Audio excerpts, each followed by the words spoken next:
Hi everyone, I'm Nitzahone, and it's time for another MTG Top 10, the series where I rank cards based on their historical performance at Magic's highest level of competition. Today, we're taking a look at land destruction. Before we get started, I want to let you know that this video is sponsored by Wizards of the Coast as part of the MTG Ambassador Program. If you want to get your hands on the latest Magic set, Lost Caverns of Ixalan, use my link in the description below. The set even has a new land destruction card in Volatile Fault, so if the topic of this top 10 appeals to you, so will Lost Caverns of Ixalan.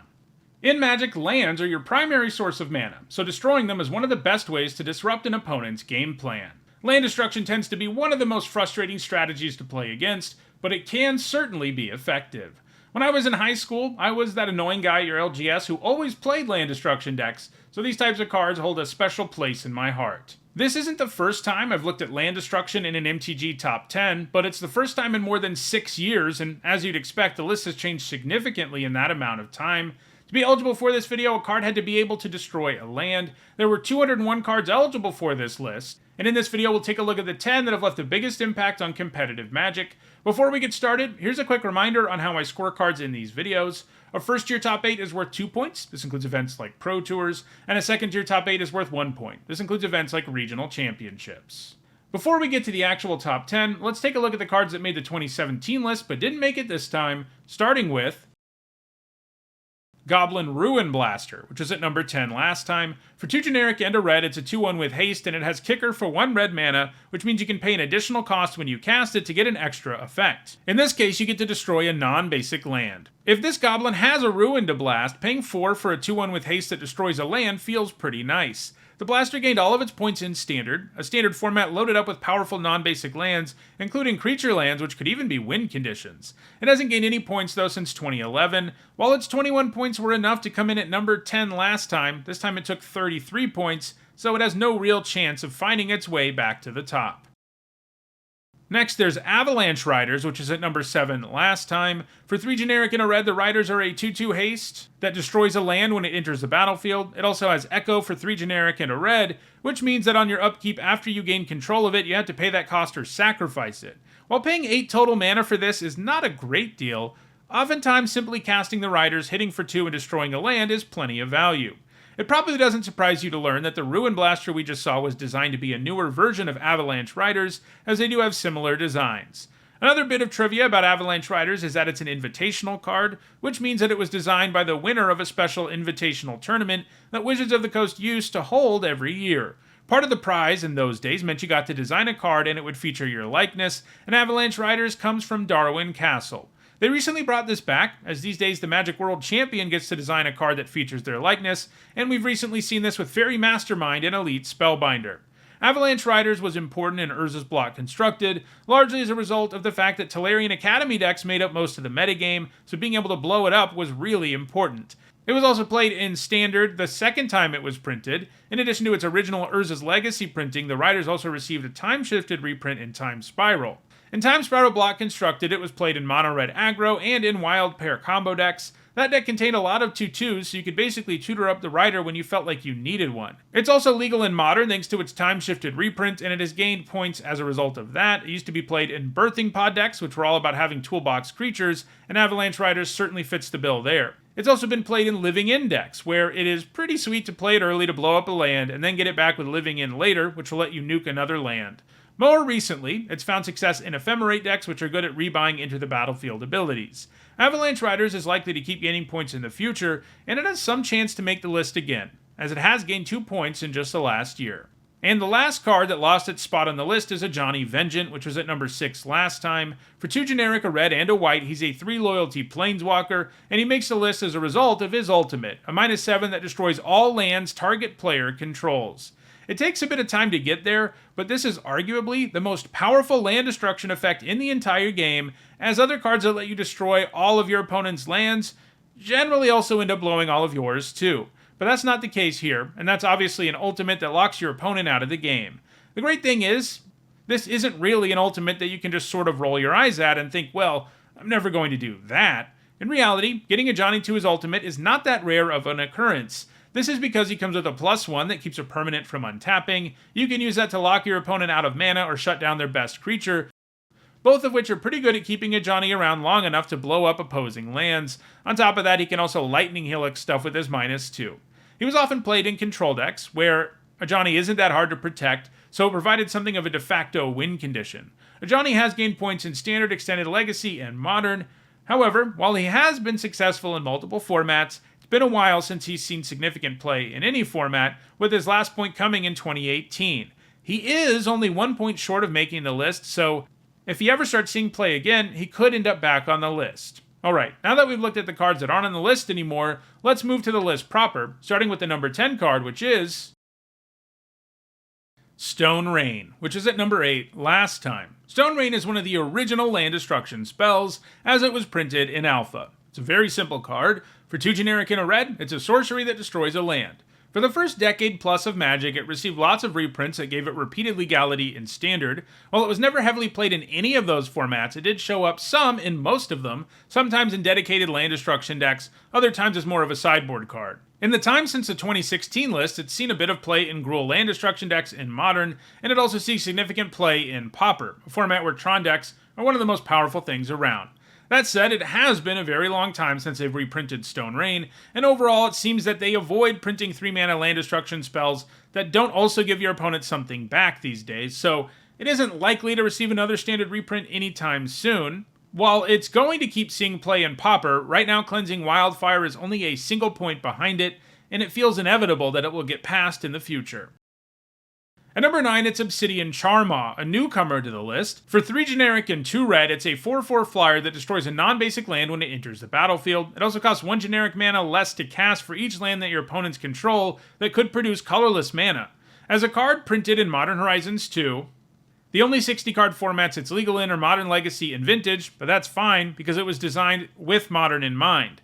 It's a format that features several lands that you want to blow up that will also reduce the Charma's cost. The Tron lands are the most notable of these, but those are by no means the only ones. While the Charma does see more play in the sideboard than in the main deck, it isn't entirely relegated to sideboard duty either, with almost half of its points coming in the main deck. This shows you that reducing the cost of the Charma in the format really isn't that difficult. It's going to keep gaining points in Modern going forward, and it has a good shot to move up the list.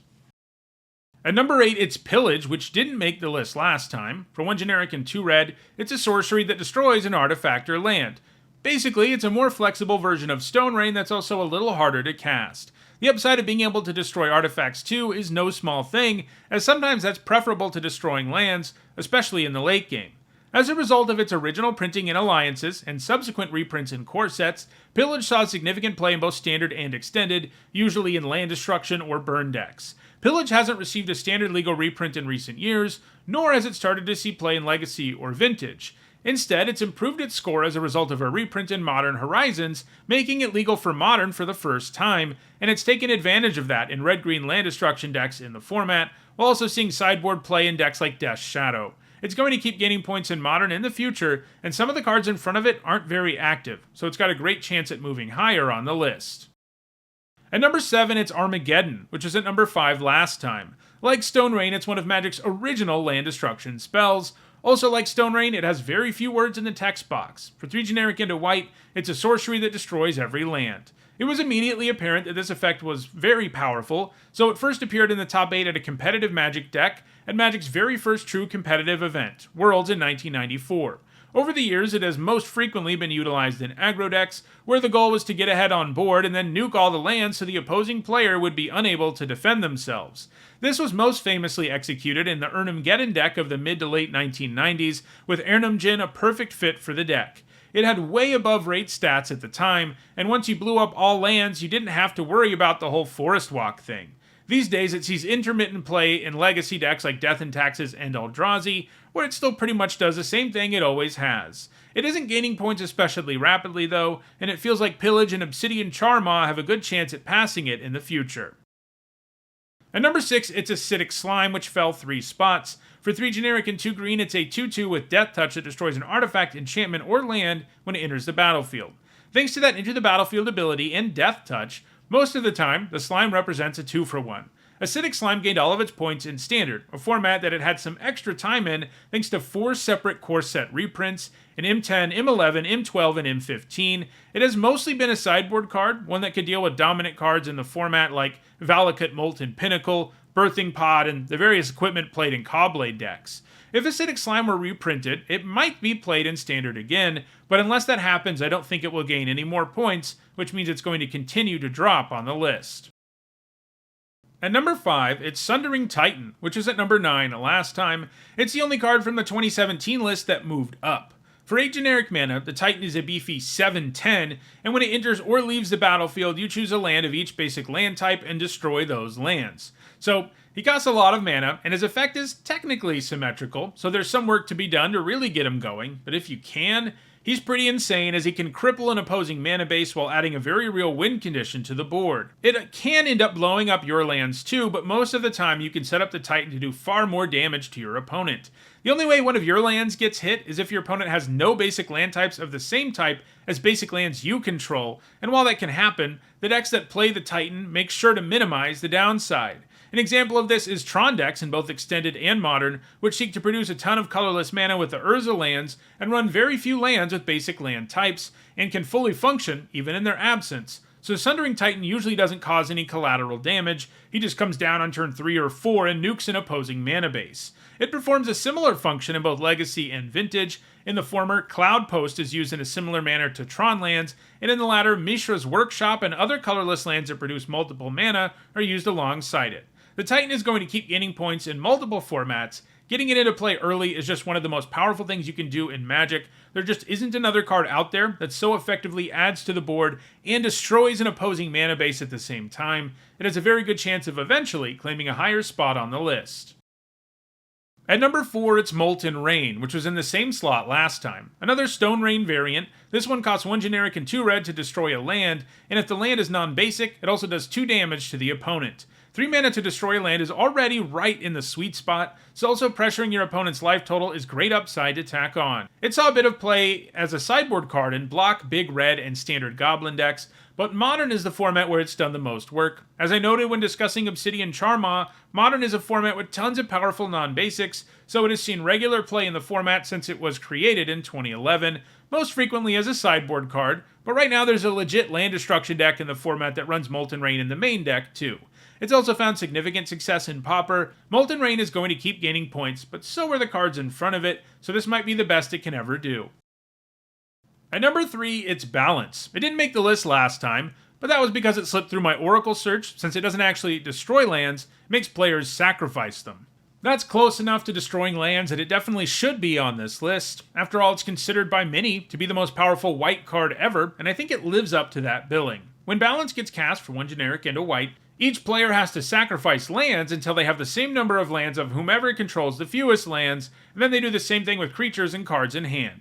Like with a lot of effects like this, the idea is for the person casting Balance to make it so this effect isn't really symmetrical. Basically, the idea is to pay 2 mana and blow up almost everything on the board. It's especially powerful when you combine it with effects like Land Tax or Zuron Orb. Land Tax allows you to stock up on lands so you can rebuild, and Zuron Orb allows you to simply sacrifice all of your lands if you want to, so that Balance becomes Armageddon, only you just gained a ton of life. And you can even float the mana before sacrificing the lands to the orb, so you can play something after the board gets cleared. Balance is so powerful that it was added to the restricted list for Vintage and Standard in 1995, and it was banned in Legacy when the format was created in 1996, and it has never come off of either list.